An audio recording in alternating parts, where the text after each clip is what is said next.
There are bad games, and then there's Dustborn. What's going on, guys? Welcome to another episode of Smash JT. And I don't want to speak in hyperbolics, well, that's Tiger, but you know what I mean. Dustborn looks to be potentially the worst game ever made. And that includes games like E.T. that are buried in a desert. They're going to need to dig up any of the copies they missed and bury Dustborn underneath it.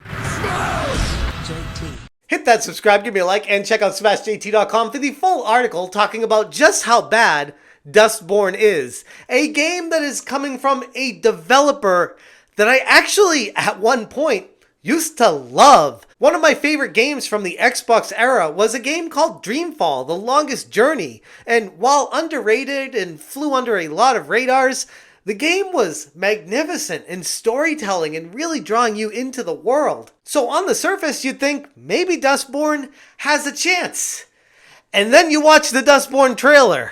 It's about making tough choices, about how to deal with the people in your crew, how to manage them, and pull them together to do the job, and to make the compromises necessary to reach the end of the road and your own personal goals.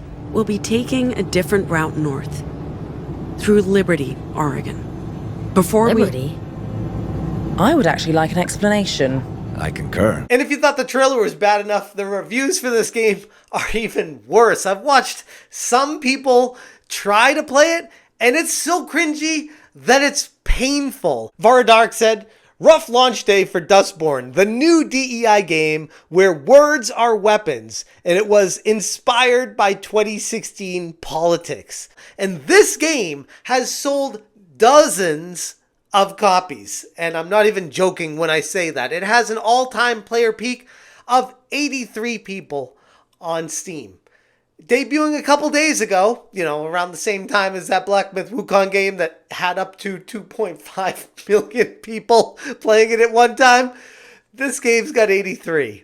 Yikes. And that was the all-time. It's struggling to get even half of that concurrently at any point moving forward right now. Selling for $29.99 USD on Steam, I would argue that they haven't sold that many copies because many of the reviews and people that are playing it say that they got the copy for free. So the number of people that actually bought this game is even less than the all-time player count. The developers of the game, Red Thread Games, were caught in an interview a couple years back talking about how the reason why the game was being developed in the first place was because of their severe hatred for Donald Trump.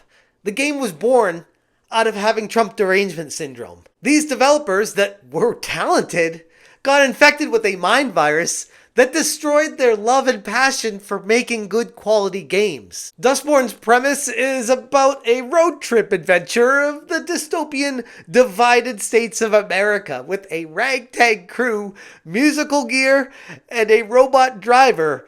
And it sounded terrible, even before I watched the trailer. But then after seeing the trailer, I even made a video about this previously, how it made it even worse somehow. The execution has been anything but good when it came to making this game. The narrative is saturated with leftist political ideologies, and it made it feel to players more like a sermon of how you need to be than an actual game and adventure to escape reality. And you can't even bother trusting the Steam reviews because there's only 20 reviews on it, and clearly some of the people making the reviews on it are a little bit impacted, let's just say probably friends of the developers, where Mr. Tuhuwabua said, 10 out of 10 game for me. Dustborn is a mixture of Life is Strange and Road 96.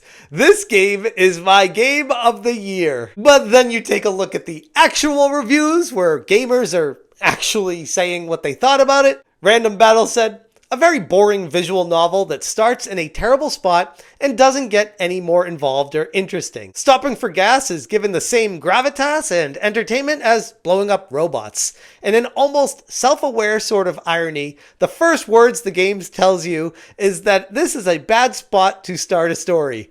And it's 100% right. Thrust into the poorly explained aftermath of an unshown an off-screen heist described as exciting and dangerous. The band of not X-Men have hours of riveting dialogue and decisions like force your friends to do what you want and force your enemies to do what you want. Master the power of language with the ability to tell people to stop and go. Because in the world of leftist politics, words are weapons, and you can use them, wielding them wisely, to attack people. And while the game did not have any kind of official partnership with any of these known consultancy groups like Sweet Baby Inc., known for injecting diversity, equity, and inclusion into the projects, according to Cabrutus's DEIdetected.com, this game was funded by the European Union, meaning that the developers were being funded by tax dollars to make a game of propaganda to make people have leftist ideologies. Let that sink in for a second. And I can't help but agree with Nev G when he said, no, it's the Antifa recruitment simulator disguised as a game. And then a GIF showing the girl smacking the robot that looks like a robot cop. And it makes you think, being sponsored by the European government, putting all this money into the game, having it so far leftist in words or power, and then fighting what looks to be opposition of law enforcement, it just really makes you think what they're trying to indoctrinate people with. I mean, back in the day, all we really had to worry about was Captain Novolin on the Super Nintendo, or the Bible adventure games on the NES. But this is getting a little too real. Somehow we found something even worse than Sweet Baby Inc.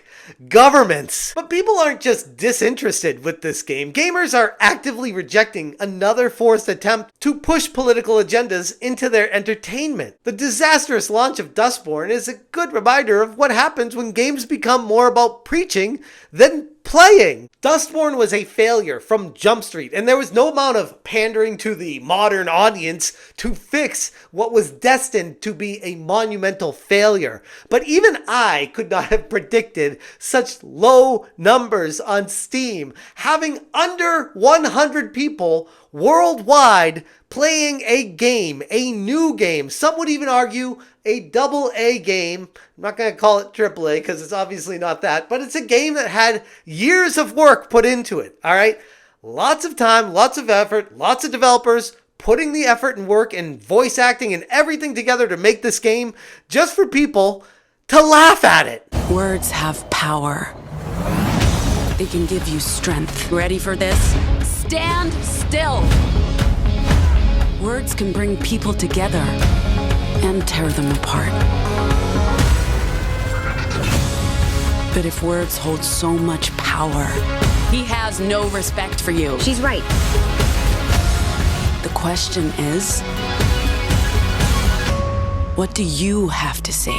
Dustborn isn't just a flop, it's a failure of magnificent proportions that underscores a growing disconnect between the gaming industry and the audience it's supposed to serve. Some people could argue that this whole DEI push started like 5-6 years ago, and it takes a while to make these games and come to fruition. Full turnaround, here they are, they're coming right now, and the audience is completely rejecting them full force. So maybe the financial results from this is going to make all these people that are making these games, this woke agenda, go back to the drawing board and say, okay, that didn't work. Let's not do that again. But I fear that there's a lot more going on behind the scenes, seeing as now we have governmental funding from tax dollars going into these games that people aren't paying for. Nobody wants to play them. People are paying money unknowingly to a government that is supporting an agenda to push propaganda. And that is anything but what gaming is supposed to be about. Anyways, I'm going to leave it there. If you guys want more information, check out smashjt.com. I will link this article in the description below. If you appreciate what I'm doing, please consider hitting that join button. Thank you so much for watching, and as always, you stay smashing. allowing you to really get a sense of what could have gone differently. Stop it! Oh, what the hell, Pax? What now?